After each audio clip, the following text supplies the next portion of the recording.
Salut et bienvenue dans 5 minutes pour moi.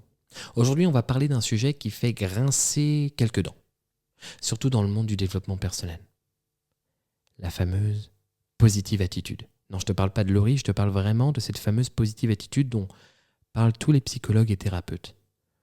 Tu sais, c'est cette idée qu'il faudrait toujours voir le verre à moitié plein, toujours sourire, toujours relativiser, quoi qu'il arrive. Alors je vais être franc avec toi. À force de vouloir être positif à tout prix, on finit parfois plus malheureux qu'avant. Pourquoi ? Parce que, tout simplement, se forcer à aller bien tout le temps, c'est un peu comme mettre un couvercle sur une casserole qui bout. À un moment, la vapeur, elle cherche quand même à sortir. Et souvent, ça déborde ou ça explose. Pense à ces moments où quelqu'un te dit « Allez, sois positif, ça pourrait être pire ». Sur le moment, est-ce que ça t'aide vraiment ? Pas vraiment. Parfois, tu te sens même coupable de ne pas réussir à aller bien. Et là, tu te mets une double pression. Celle du problème et celle de ne pas avoir le bon état d'esprit. Le problème avec cette obsession de la pensée positive, c'est qu'elle nous coupe de nos vraies émotions. La tristesse, la colère, la frustration. Elles ne sont pas agréables, mais elles ont un rôle. Elles nous donnent des signaux.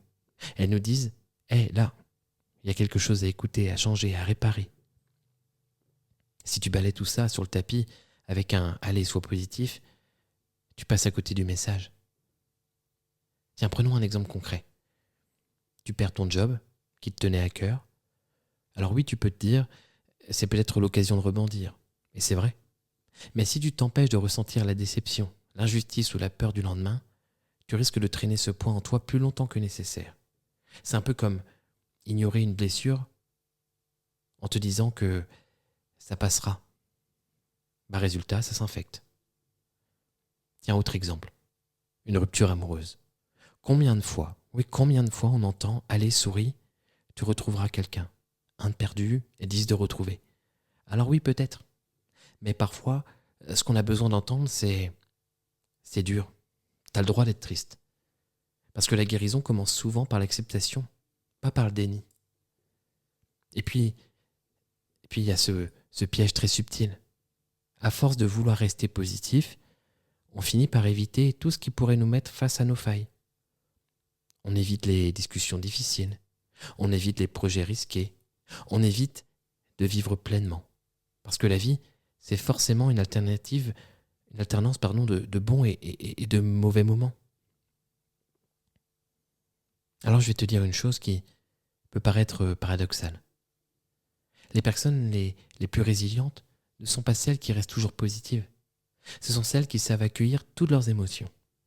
Puis, et qui choisissent de se remettre en mouvement, en question, de rebouger. Elles ne sautent pas l'étape du « ça va pas ». Elles passent par elle. Et c'est ça qui fait qu'elles repartent plus solides. Un peu comme un orage. Oui, l'orage il mouille, il gronde, il bouscule, mais après lui, l'air est plus pur, plus respirable, il fait moins chaud. Nos émotions, c'est pareil. Les nuages ont leur utilité. Et puis soyons honnêtes. Les gens qui semblent toujours positifs, quoi qu'il arrive, est-ce qu'ils te paraissent vraiment authentiques ? Parfois oui, mais parfois tu sens bien que c'est un masque. Et le problème avec les masques, c'est qu'ils finissent par coller à la peau. Alors, je ne suis pas en train de te dire de devenir négatif. Je suis en train de te dire que la vraie clé, ce n'est pas de fuir les émotions difficiles, mais de les traverser. Et une fois que tu les as traversées, là oui, tu peux décider de voir le bon côté. Mais pas avant. Parce que la pensée positive, utilisée au mauvais moment, c'est comme dire à quelqu'un qui a une jambe cassée « Allez, cours un marathon, ça te changera les idées ». Ça part peut-être d'une bonne intention, mais ça ne fonctionne pas. Alors, peut-être que la prochaine fois que tu ne vas pas bien, au lieu de te répéter « Allez, sois positif », tu pourrais te dire « Ok, aujourd'hui, ça ne va pas. Et c'est normal. Je peux vivre ça. Je peux m'autoriser à être humain. » Et c'est ça le vrai pouvoir. Accepter toute la palette. Les jours de soleil et les jours de pluie. Les bons moments et les moins bons. Parce qu'au final, ce qui nous rend heureux, ce n'est pas d'être positif en permanent.